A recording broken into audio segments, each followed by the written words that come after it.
Hello, everybody. Welcome to Anime Eclipse. This is Redman. We are doing a very special episode today and a whole new way of doing it. We're going to be doing this special as our Halloween special for our first season and this year, as well as we're just trying something new. And if we like it, we're probably going to move forward with it. But that aside, today we're going to be talking about Hellsing Ultimate.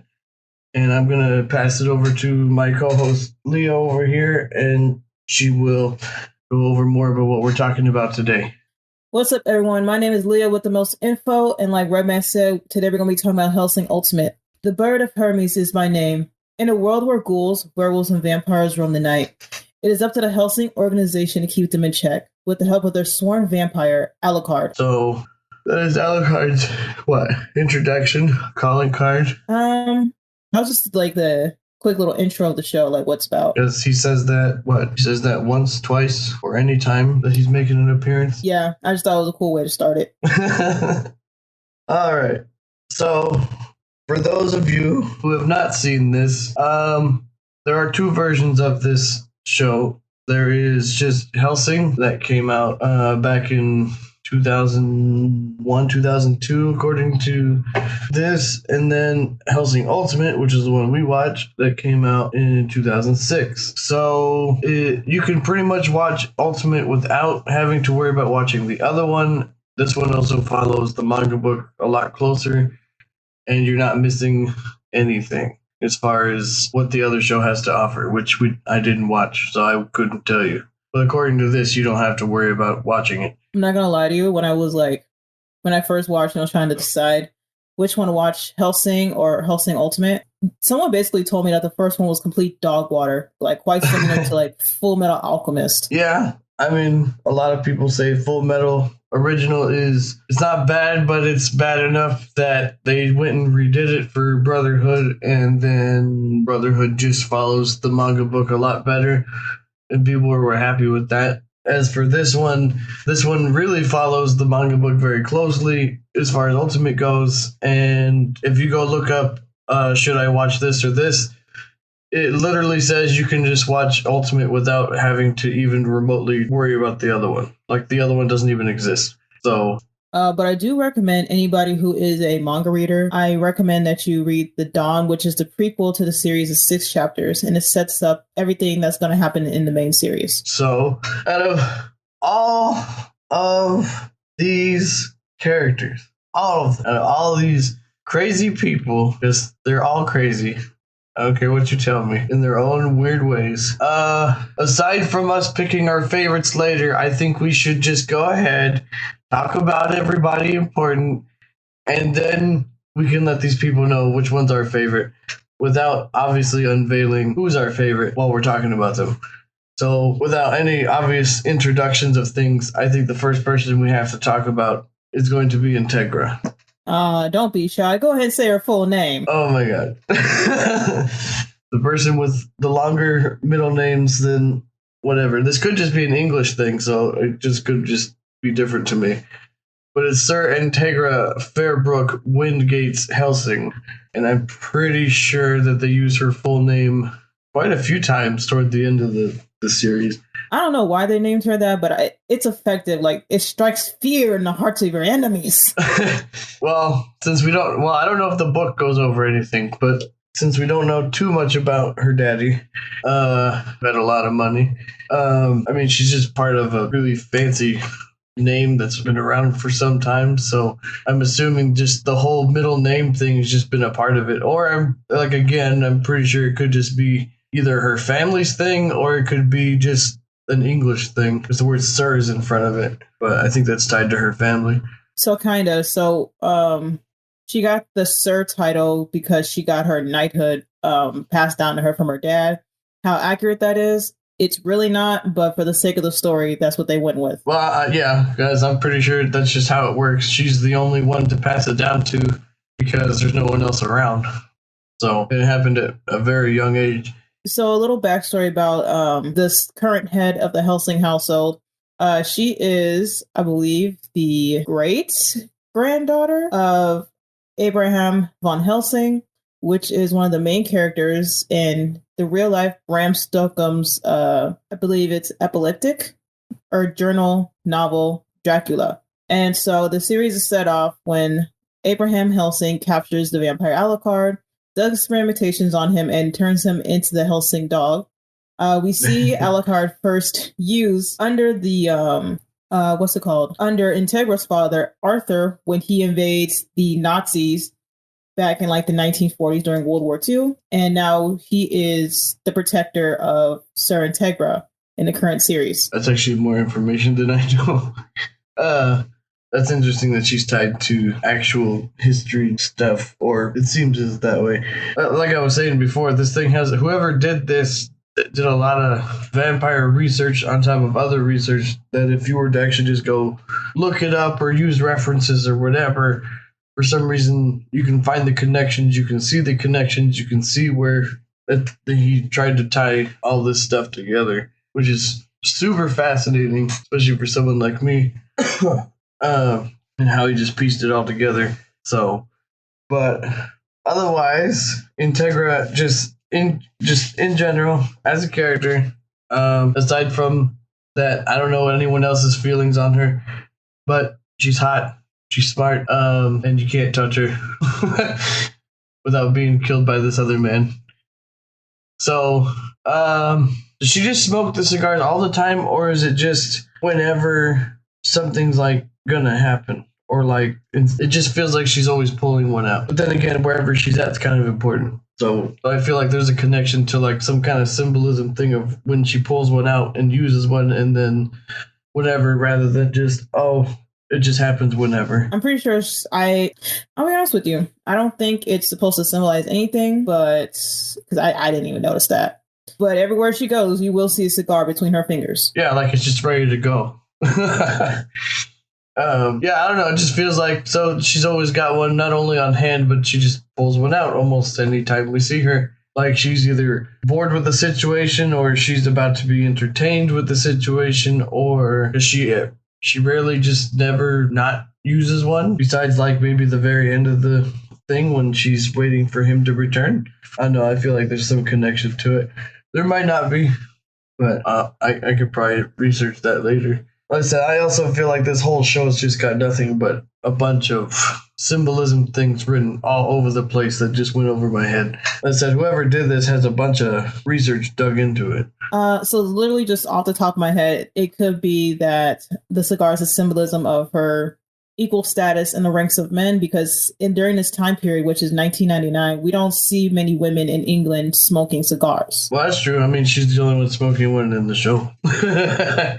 So, my take on Integra is this is the most badass female I've ever seen written in an anime since Black Lagoon, which is she's comparable to Bella Laika in that show. Both cigar smoking, very intimidating forces of power of women.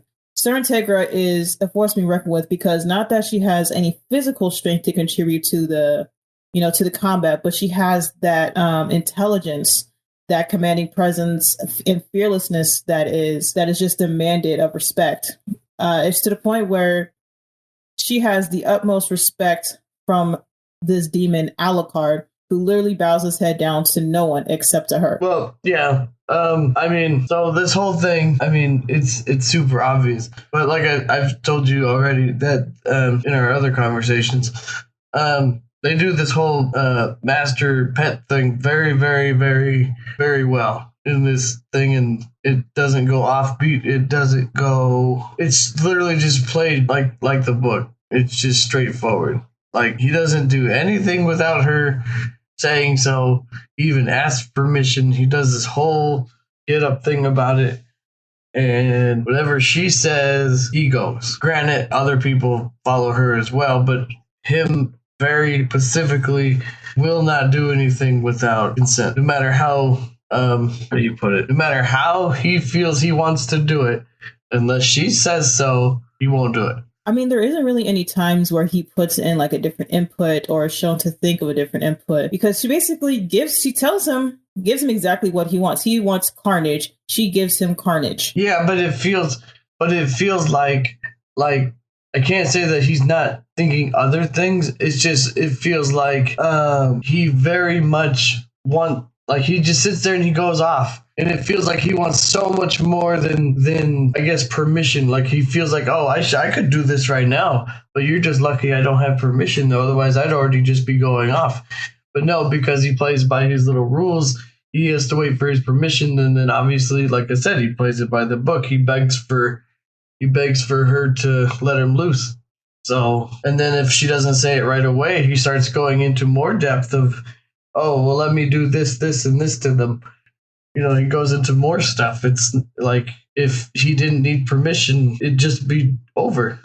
It's important for us to note that while Sarantegra, is this fearless woman, that she's not exactly cold-hearted. It was refreshing to see scenes of her having humanity and soft-heartedness. During the second episode, there's a scene where these rogue vampires invade the Hellsing Manor and kill all of her men, and then all the men are brought back to life. And so they have this new girl named Ceres Victoria, who's a fledgling or a brand new vampire, and she loses control and starts killing the men all over again.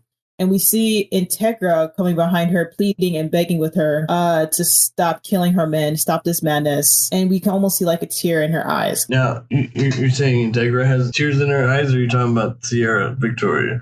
Sir Integra. So, there's not, aside from just talking about her status and how amazingly awesome she is, what is your favorite scene with her in it out of all the whole thing? If you had to pick one moment of hers. My favorite scene is the only scene that we see her not being a commander or a leader. Is the only time we see her get flustered. And so that's after episode 3, beginning of episode 4, after there's a scene where Alucard massacres a hotel of people. And he calls her, in episode 4, he calls her on the phone the next day. He says, I'm on my way. And before he hangs up, he's like, Integra, did you enjoy the slaughter? Did your heart race a little bit? So he's like teasing her on the phone like a boyfriend teases his girlfriend. And to me, it was funny as shit to see her lose control like that and slam the phone. No, I think my favorite part has to be the thing that we already talked about, not here, but the other day, where she tells those religious people to light her cigar, and they're hesitant to do that because they're against her, and they end up doing it anyway. But I think that whole moment was just, go ahead, kill me if you want, but I want you to light my cigar. And then she just goes off and says, oh, I gave you an order. You gonna do it? And then they're just completely baffled. The scene is all of London is on fire right now. There's vampires roaming the streets like hell. Then you have these Protestant assassin Catholics trained to kill vampires, ghouls, could easily snap her neck in half, and she's just like, gun in her head, light my cigar. Light my cigar. Yeah, that is my favorite moment of hers. Probably in the whole thing. Unless there's something else that you think we should bring up with her before we move on, I think the next person that we have to talk about is obviously the person we've already brought up, which would be Alucard himself. Yeah, let's bring up Alucard. All right. So this guy is probably just the best character in like the whole show, period, hands down. It's hard to like or compare him to even anyone else in other animes about how strong he is in general, as far as his powers go. I can't, unless you can throw me something, I can't think of, with the short anime knowledge I have, anyone that would remotely come close to this dude, like even remotely beating him in any kind of combat. No, I'm really sitting here trying to think about that shit. Because, like, even in the second, third, I don't remember the episode, when Valentine finally got up to him and he thought this was going to be a great fight and he thought this is going to get exciting, and he got a smile on his face even though he's got bullets running through him and all this other stuff, and he's got his head tilted with his glasses still on, and he's still got a smile, and he's just excited. He's like, oh, finally somebody at my level. And then he finds out, oh, you're not really at my level. You're just a fucking dog. Like, oh my God. And then the whole dog thing, where he's like, well, if I'm dog, then you're dog food. And then he fucking just eats him in one go. And then he's disappointed because he thought there would be more to this. He thought there would be more of a fight going. And I thought so too, the way he was talking. But, you know, Alucard through this whole thing, just at any combat that happens, except his first time with Anderson, just nothing compares to, oh, you think you beat him? No, like I can't. Even I knew, it's like, oh, you can't stop this guy. He's too old for you. He's got too many skills, too many abilities, too many this, too many that. And he's just an unstoppable force. Like I said, I can't even think even through another anime without getting crazy that who could stop this guy. I think Itachi could, using his genjutsu or his Sharingan, he could. This will put him back to his homeland. And then I think Eren Yeager could. I mean, I don't know Itachi enough to, you're talking about like those eye powers he's got, if you think that'll be enough.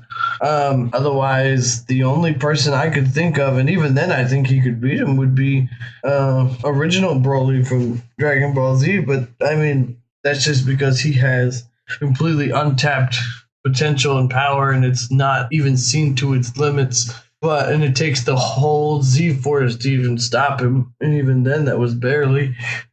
I still think Alucard could beat him. Well, Itachi's Mangekyo Sharingan can put you in this trance. So, like, there's a scene in Naruto where we first meet him, and he puts the person, Kakashi Sensei, in this hallucination that to him lasted for like 3 days of torture, but actually was a millisecond in the real world. Oh, well, I mean, that's pretty quick. So, also, just off question here, and obviously, if the fans want to leave a comment about this, they can. I also noticed something about his guns. I don't know if this came first or if this came after or if it's related.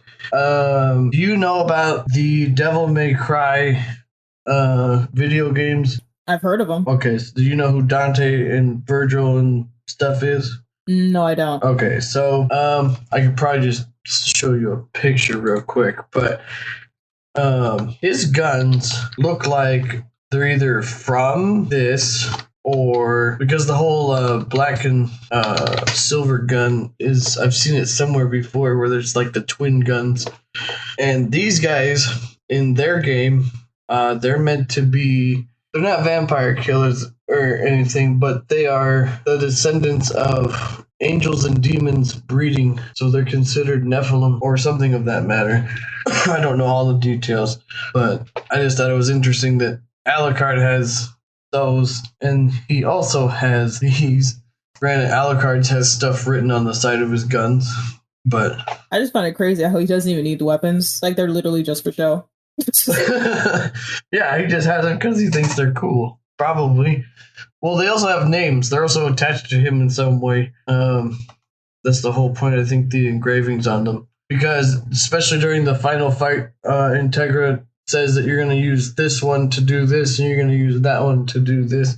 And I'm pretty sure that they have the things that she's calling them or the things that are written on the side of them. What I enjoy most about Alucard as a character is his total ruthlessness with everyone. So he'll sit there and berate you for being a piece of shit, a dog, a fucking traitor. We'll talk all this shit, and we'll have the skills to back it up. Yeah, I mean, there's no question about it. He's got more than enough skill to back it up. When you're 1,000 or plus years old, you have the ability to just basically do anything with blood magic or guns or transform into whatever you want, or like it just doesn't stop. I can't think of something he can't do. So there is one thing he can do. He can't fight werewolves. Oh. I mean, is that mentioned why, or just... So in the Dawn, it's the prequels to where we're fighting this group called the Millennium, which is the Nazis at the time, or pre-established villains of this time. And we meet this character named Walter White, which is the trained assassin, Angel of Death, the butler of Hellsing. Him and Alucard go in to attack him, and then they pull out the captain, which is actually a werewolf. And so the werewolf kicks Alucard, and he says, you know what? This is above my pay grade. I'm going to go do something else. Walter, you got this? Oh, so the white gun is called the Castle, which is a Hellsing Arms .454 Castle Auto. And then there's the Hellsing Combat Pistol Jackal, which is the black one. And it says the Jackal weighs about 35 pounds. It's a heavy ass gun. So what are some other things you want to mention about Mr. Alucard? So the other thing about Alucard I want to mention is actually quite a few things. I don't know if we confirmed it or not, and I'm not going to sit here and read this giant paragraph to find out unless you solved it already. I'm pretty sure that he's either related to or is the Dracula for this universe in general, and that's just why. I mean, again, aside from the red coat and the glasses thing, all his other looks that he appears and shows himself as, with his long hair, his mustache thing later that they point out, and whatsoever, are nothing more than references to other appearances that Dracula has had. So I'm like super interested to know if you found out at all if he's actually the Dracula for this time, or if there's one before him and he's just like a part of this family tree thing. So he is Dracula. So when you in the battle between and Father Anderson, when he is seeing his life flash before his eyes, he has the same backstory as Vlad the Impaler. He's taken to the Ottoman Empire. He's sexually abused by the Sultan and later becomes like a god of war. He later known for atrocities such as, the impalement, beheading, skinning, disembodiment, all that fun shit. Yeah. And it's when he's 45 years old and he's taken to be executed that he licks the blood of the battlefield, choosing to give up his humanity for power. That's when he becomes Dracula.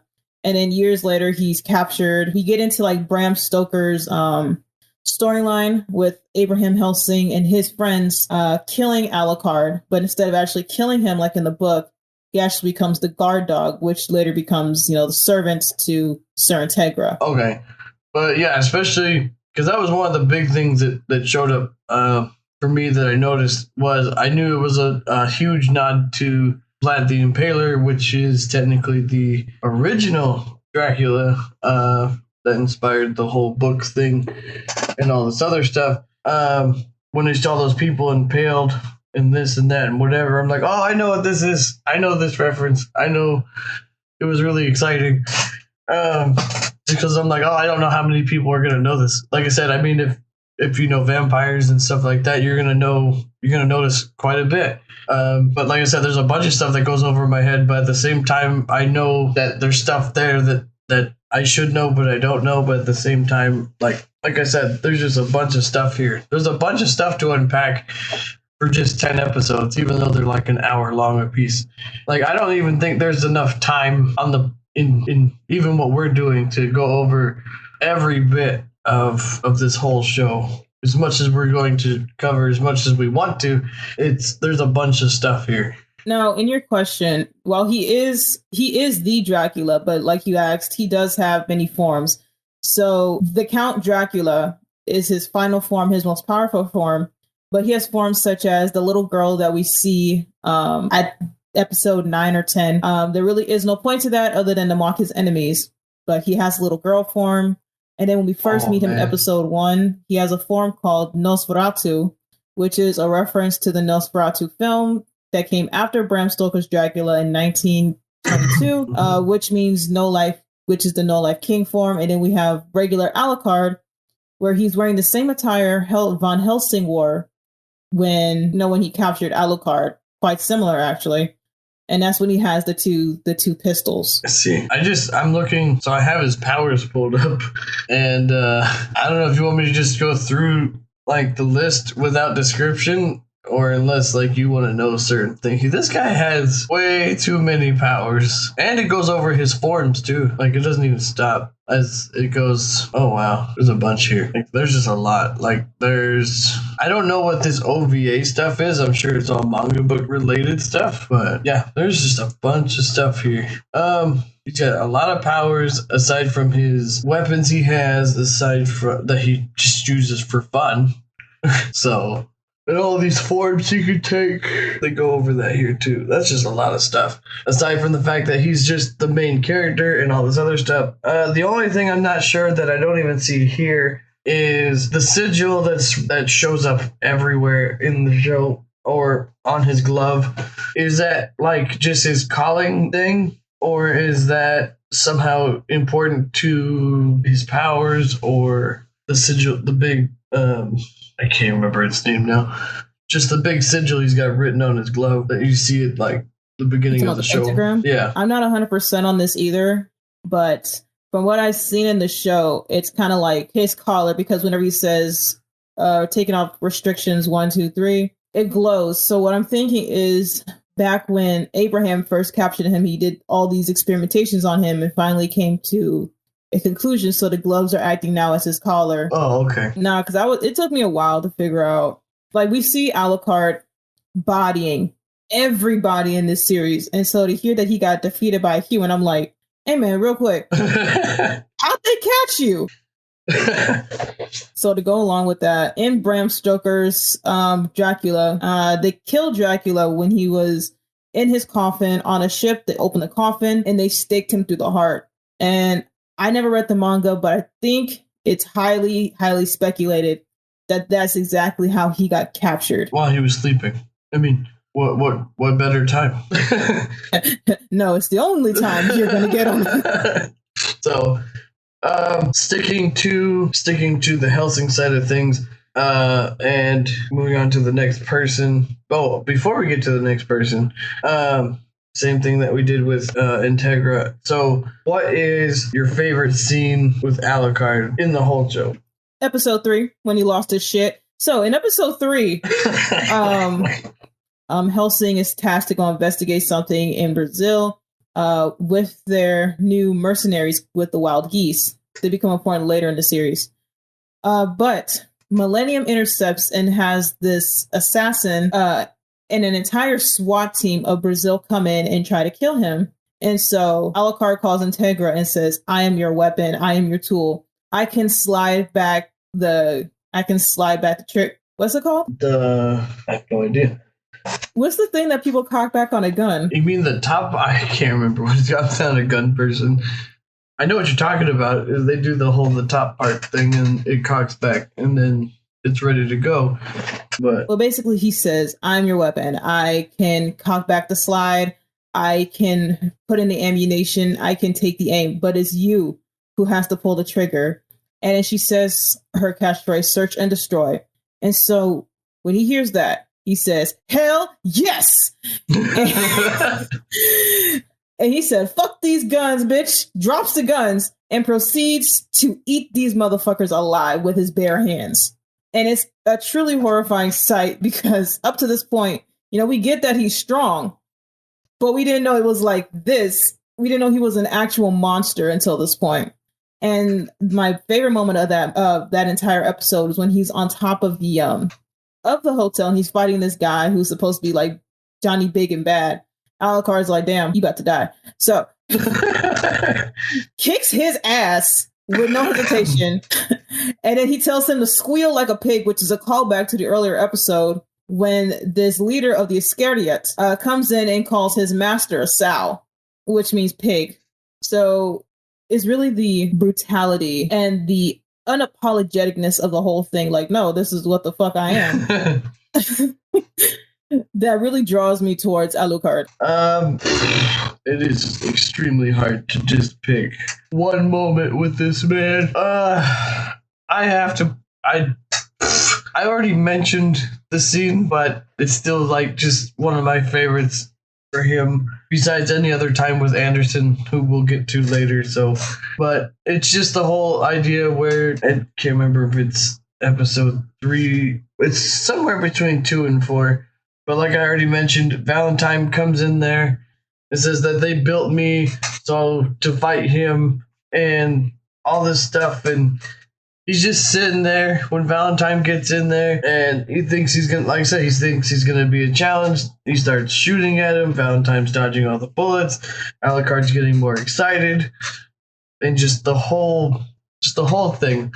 The thing I can't get out of my mind is Alucard's being shot up to death, holes everywhere, and like I said, you just see his head just tilted to the side with a big smile on it, even though he's just riddled with holes. And I'm just like, it's the most, I don't know, it's ingrained into my head about just how powerful this guy is, how crazy he is, and how like this whole thing's just turning him on in some weird way. No, because to him, you attempting to fill his ass with bullets, he's just like, "Aw, this tickles. What else you got? You want to go for a walk? Like I said, this guy, I don't know. There's just nothing you can do to stop this guy. So, and I also thought it was weird because we're probably not going to talk about him, but when he eats Valentine after calling him dog food, and then we get to the final fight later, and then when he does that whole blood thing, Valentine comes out completely unscathed and unharmed. And he's like, Alucard also points out, you're just really hard to digest, aren't you? Because at that point, it's been like, what, 3 days? It's been some time. I thought the dude was already dead. But no, he's completely unharmed and untouched. And that must mean he must have been digesting other things before even that guy got in there. It's so fucked up that he comes out like, I'm alive. And then they literally just pick him up like, oh, great, a new toy. And use him as a body shield during the final battle. Like, damn, there is no such thing as hope in this anime. Oh, no. Everybody goes at some point. It's just everybody, everything. So, with that being said, and like I said earlier, sticking with the Integra side of things first, moving on to the next person. Let's go to CRS Victoria, and I'm sure you have more to say on this lady than I do. I don't really like her, no matter how important she is to the situation at hand. When I first watched Hellsing, I didn't like her or dislike her. She was just there. But watching it a second time, 2 years later, I understand the importance of her character development. It was very steady. We go from this, human, timid, but still strong-willed girl to this, at the end, ferocious vampire worthy of being called like almost an equal to Alucard. And so what I like about her is that while she's still she's been a quote unquote devil, she still maintains her humanity throughout the series. So we see her kind of like being what the author quotes as the light of the series.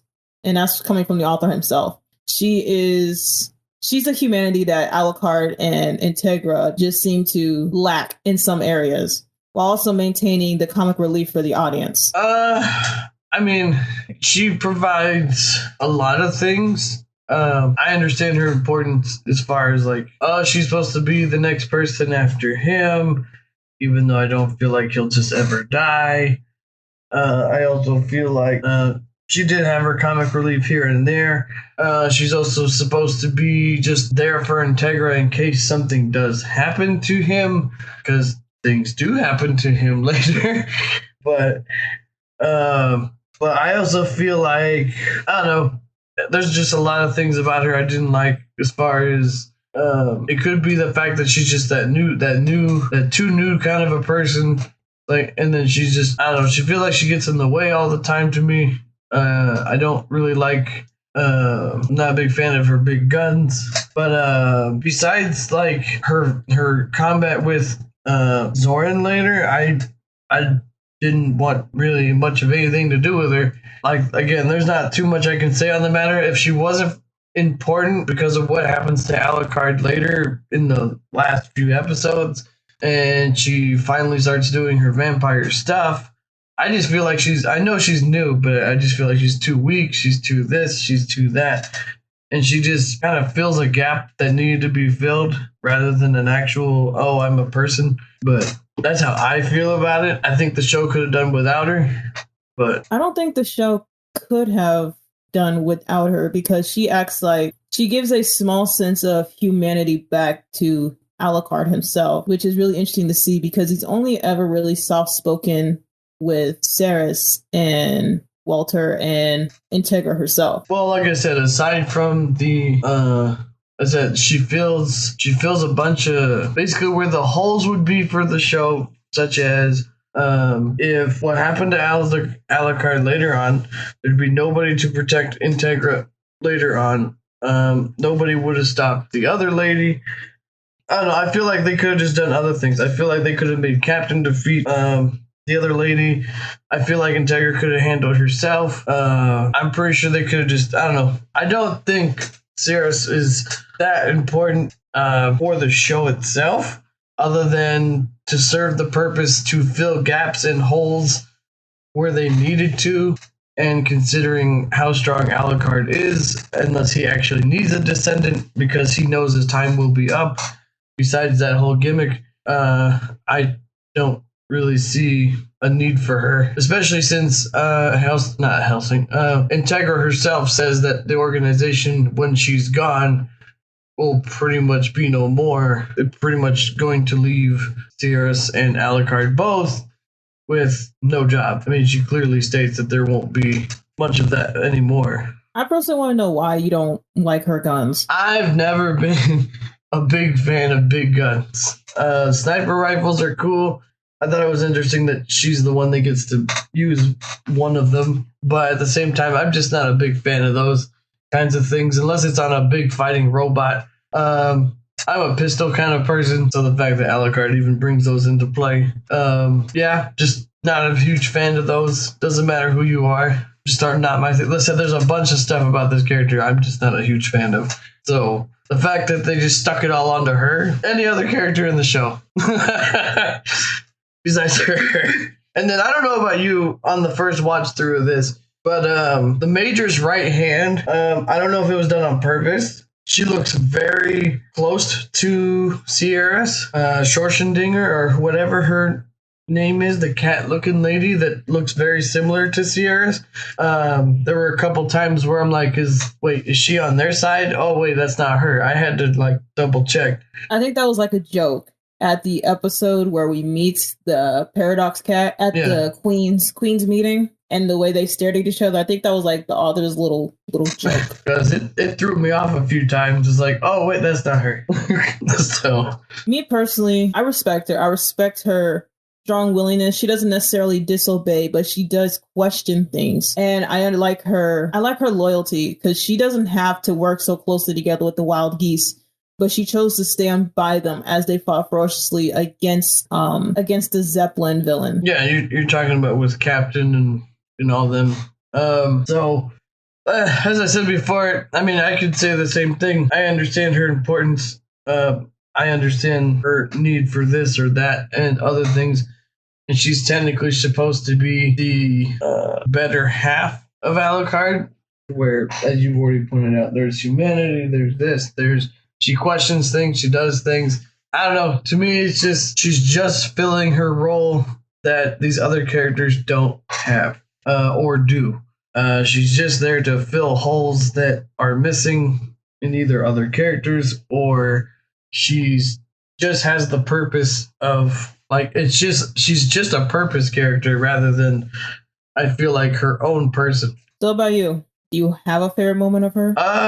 Favorite moment.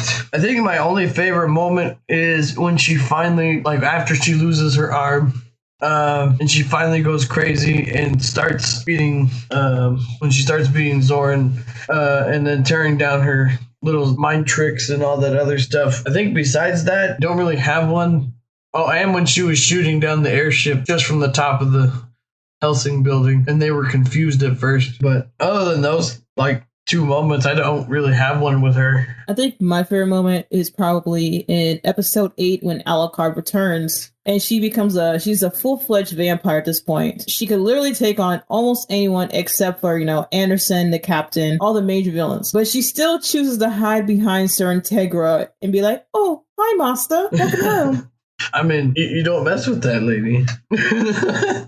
So. And I think she's really cute, and she stands 10 toes down. She's cute and respectable. Maybe when she's more mature and older, if they ever did a thing with her, maybe I could like her more. But if Alucard's still around, I think we can forget it. He's just gonna take center stage the whole time. Do you want to talk about Walter, or do you want to just get into Father Anderson? Yeah, Walter is, now I have to say this, and I prefer old Walter versus young Walter. I wish they would have just kept him as the old Walter when they were fighting in the final thing, but I understand what they had to do, and all just a part of this experiment thing. And I also feel like he got weaker when he turned into the young thing, but at the same time, I mean, I guess the experiment didn't go as planned anyway, because he was an old man fighting in a young man's body, which was completely awkward. And he even points that out, is that he's still not able to maintain his strength, or at least not for very long. But so you liked Old Man Walter because of his maturity and battle experience? I can't say it's just all for the combat stuff. Just him in general, the way he talks, the way his banter back and forth between him and Alucard, and just in general, he's just a fun character. I personally was a little shocked when he went traitor. I didn't know he was going to be a traitor. So all that kind of did was go, oh, well, I guess that means I finally get to see Alucard versus him. Not in the way that I thought, but... While Walter is a cool character, he's a fucking fool. Because what the fuck made you think that you could take down Alucard? You sat next to this man for 50 plus years, watched him fight, and you sat there and thought, nah, I'm gonna be the one to take him down. I just need a little more time. No, fuck you. But what's great about his character is that I like his weapons. So what Walter uses, he uses these wires that can cut down pretty much anything. And that's just something I don't get to see much in anime. I get to see the guns, the swords, whatever, but the wires are something that need to be used more. Yeah, so they don't have a name. They're just deadly razor sharp wires. Is what they're considered, according to here. Oh, wow. He is 69 years old. That's how old he is. When he retired being a member of the Hellsing organization.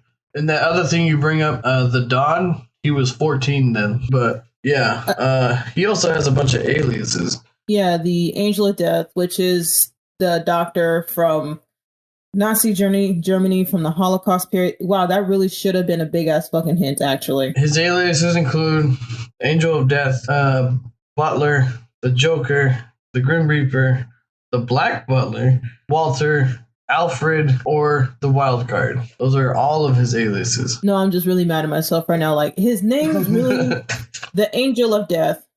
It didn't dawn on me that he was going to go with the Germans. Didn't think of that.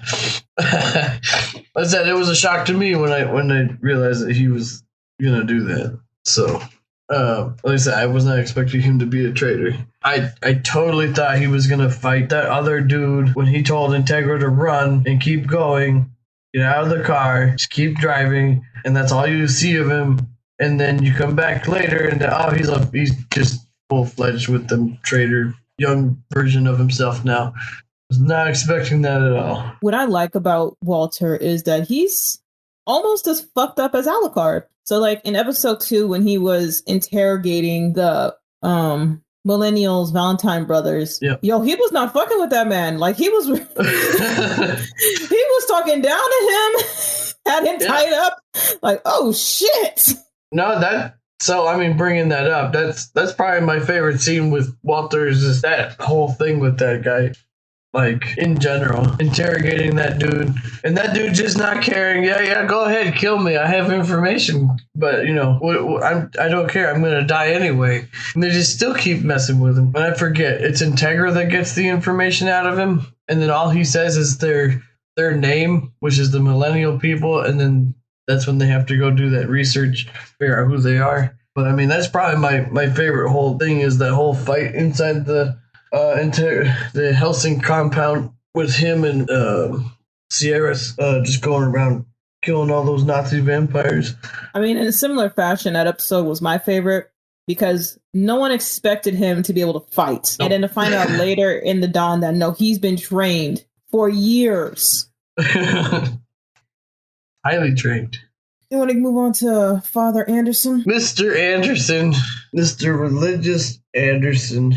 Okay, hang on. If you're going to talk about him, you got to talk about the Vatican and the Iscariot. For some reason I don't recognize the second name we brought up, the Iscariot thing. I don't know what the Vatican is specifically, but I know the Iscariot is Section 13, the secret organization. Okay. Yeah, that's how I know them. Just Section 13. The whole, and the Vatican's just where they live. So it's just the giant religious organization group, all about religion and the whole believing in God and their faith and their this and doing what they're sworn. I don't know the whole oath thing that he goes over. They have a duty to protect people from like the horrors of the world. That doesn't just include vampires. That includes anything from monsters to anything that is against humanity, is their whole thing. I'm going to see if there's a whole... I know he has a whole speech. He says it like twice in the whole thing, unless you know what it is. So basically, what they are the people in limbo in God's eyes. They are both the heretics and the saints. They are the believers and the non-believers. They fight evil with evil, justified by God's words. And what's crazy about their organization, they're called Iscariot, which is speculated to be the last name of the man who betrayed Jesus himself in the Bible, Judas Iscariot. Yeah, and it goes over right here. Some of Anderson's statements heavily imply a hatred for all non-Catholics. Anderson tells a part of the young boys that should be only engaged in violence against monsters and non-believers. And his superiors is a fortunate large vampire population who kill a bunch of English Protestants, and then they only kill non-believers and monsters. That's their whole. But they also have ethics, as Anderson will point out later, when they're protecting Integra from the rest of the Nazi thing. Aside from their whole thing that, oh no, we're going to be the ones to kill her, not them. Aside from that whole thing. So Anderson has a higher ethical situation and has a higher standard of believing in things than just what his mission is to do. So there's a higher belief system with him. And I mean, despite that he's all for God and this and that and whatever, he's not just going to go, oh, that's my mission, I'm going to fulfill it. He's going to do it with his own rules and ethics stuff that he's got going on. So he's not even going to let his own people like go against it either. And he'll fight them if he has to. And that's the thing that I respect most about Father Anderson, that yes, he is a devout follower of God and he has unwavering piety, but he still understands the difference between right and wrong as far as, you know, the situation calls for. Yeah, he's, in my opinion, he's probably the best form of justice, period, that I've seen in most characters, even though I'm not a huge into this religion thing like he is, but I'm totally down for his way of justice. So I could totally back him up. I would totally go for him instead of your Alucard dude, but that's my opinion. So I was kind of hoping he was going to win, but that's not how it turned out. Anderson's just also got a bunch of stuff going for him. I think my biggest complaint is the same as Alucard's. I don't feel as though he needed to get to that higher power with that relic he got in the final fight. I don't think he needed to push it that far. I think he could have fought Alucard just the way he, even though, yeah, he lost an arm. The dude picked up his own arm and was still fighting. Like, it was insane in that whole last fight. He got his arm cut off. He picks up his arm and holds it in his mouth and is like still trying to fight like he hadn't lost it. I mean, I get why he did it. I mean, I get it. It's just, I was like, no, you don't have to. Then he does it, and then it becomes a pretty epic fight for what it is. It's just, I didn't, like, even I knew he wasn't going to win. And I feel like Alucard kind of ruined it by saying things he said. My biggest thing about him is my favorite parts about Anderson is just the fact that we've mentioned it before in other conversations. Him and Alucard just have this on-site, like, oh, we're going to fight now, or we're going to banter, and we're going to do this, and if our people allow us to let loose, we're going to do it right here. I have not seen anybody that on-site, except for there's this episode of Attack on Titan with Levi and this character named Rhina. You know, Rhina literally just peeks his head out of the wall. Not even 2 seconds later, Levi is coming down the wall, thrashing this man's neck.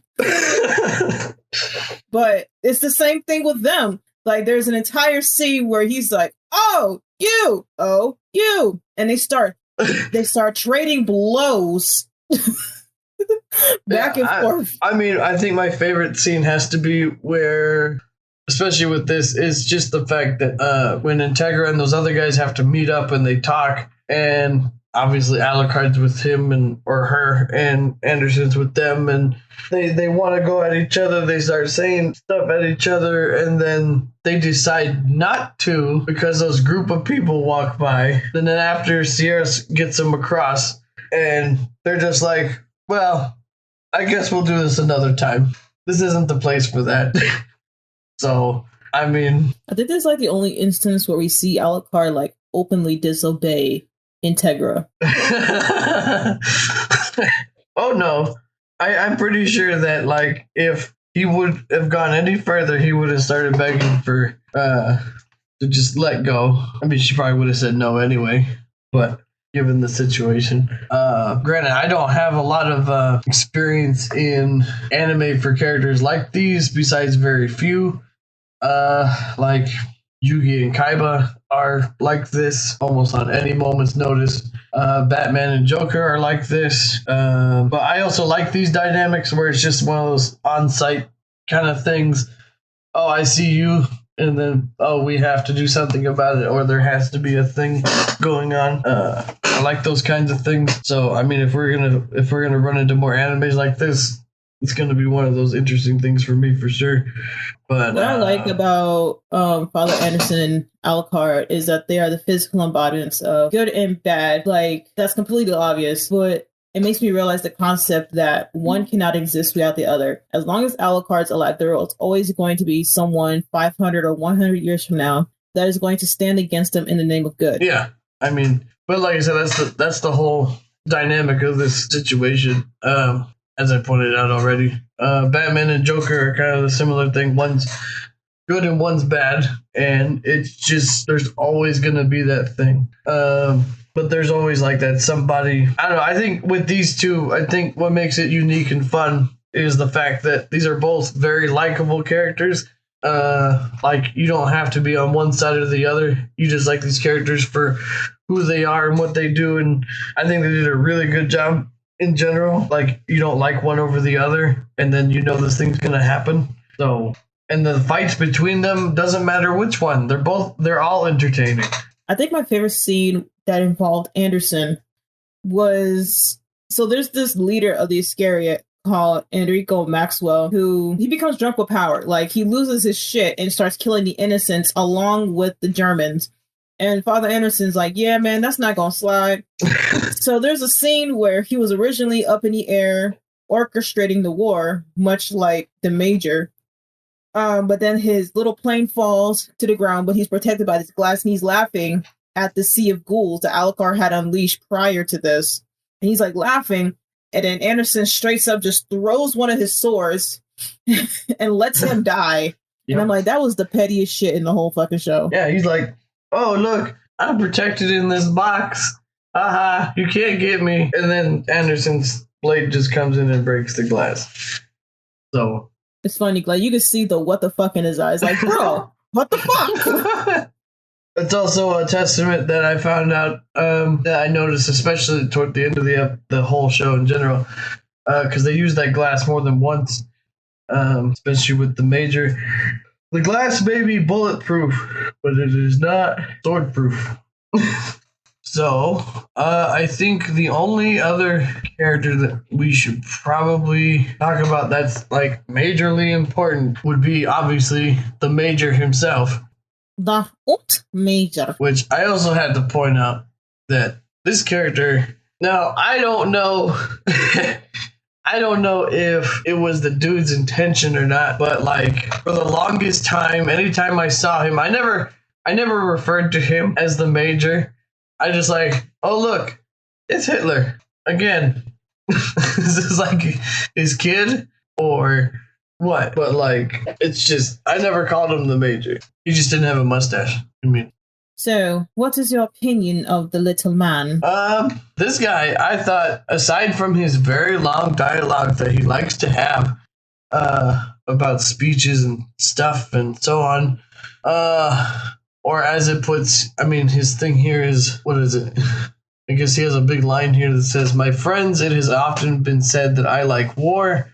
My friends, I like war. No friends, I love war." I guess that's his major line. This guy is super fascinated with war entirely. The dude fucking plans this out. I just can't believe that his plan went to fruition. The whole thing. Like 50 years of planning and paid off. And it fucking paid off. I mean, if you ask me, I feel like he defeated Alucard, even though he doesn't actually die. But the fact that he did his plan and the plan actually worked, the whole poisoning, like he knew everything was going to happen. Like he knew the Walter thing. He's like, oh yeah, he's going to come back to us. He's a betrayal person. And then the whole Integra's going to do this. This fight's going to happen. I know who's going to win. I know who's going to do this. And he's just sitting there watching it all happen like it's just entertainment. He knows what the next move's going to be. He's already got a plan for it. Everything goes according to plan. And they keep mentioning that as it keeps going.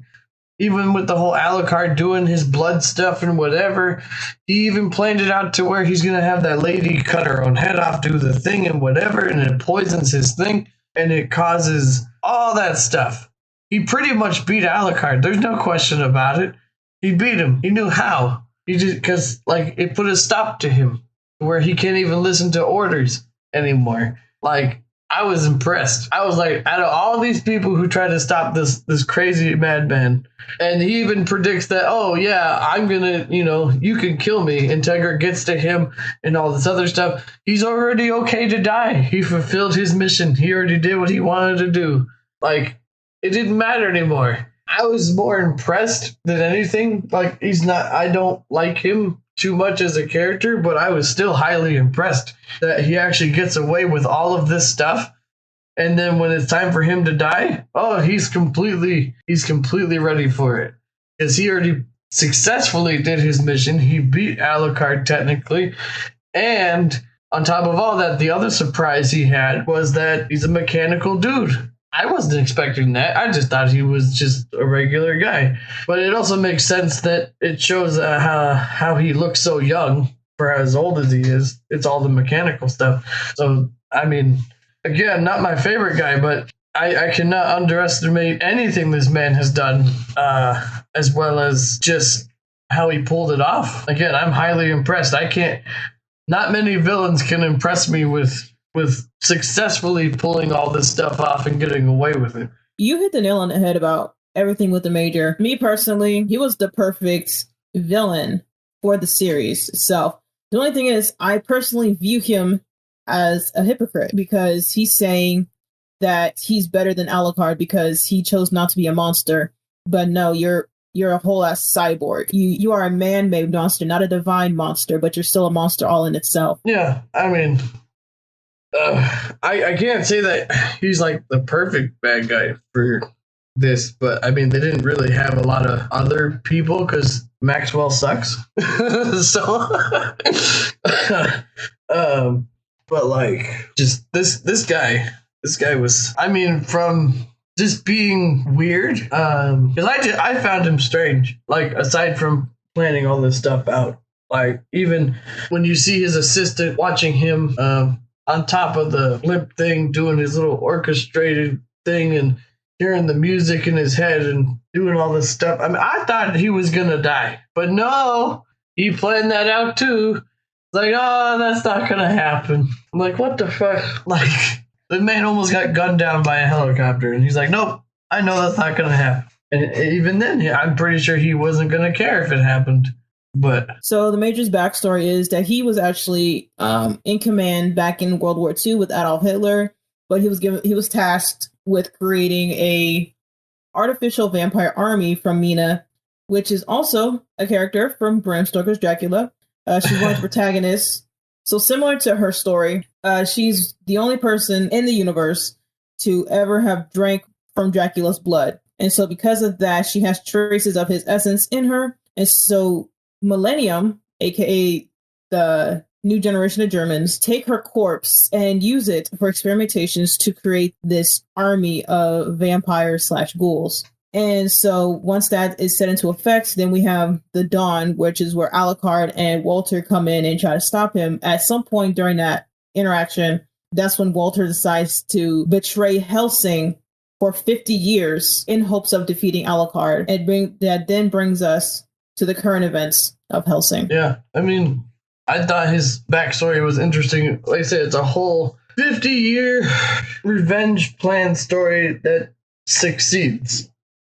So, I mean, he dies, but I can't say. I don't know how you feel this situation, but I feel like out of all the people involved in the final situation, I think the Major won. I don't think Alucard won. I don't think it's pretty obvious the religion side didn't win. But to me, the bad guys win here. No question about it. Granted, he gets shot, he gets killed, they get stopped with who's left. But at the same time, he successfully did his mission. He beat Alucard at his own game. If it wasn't just for the fact of how crazy he was, I'm pretty sure he could have actually probably beat Integra herself. But I personally think the Major won. No, you're right. He did win that day, but his quote unquote goal, because essentially he doesn't have a goal other than to beat Alucard, which he did. He benched him from the game for 30 years. But his whole point of making the Millennium was to create a century-long war, which we see, 50, 20 years later, that wasn't the case. But other than that, he really is just in this for the fun of it. He doesn't care who dies, good or bad. He doesn't care if he wins or loses. He just wants war. Yeah, he's fucking insane. So I mean, the fact that he could plan all that out and then it works on top of the fact of he doesn't care. I mean, that's hard to beat all by itself in general. Like I said, I was shocked that he beat Alucard in general. Like, yeah, he didn't kill him, but to make him have to go inside himself and have to kill all those other versions of himself just to come back to normal. I mean, but you are correct. He did.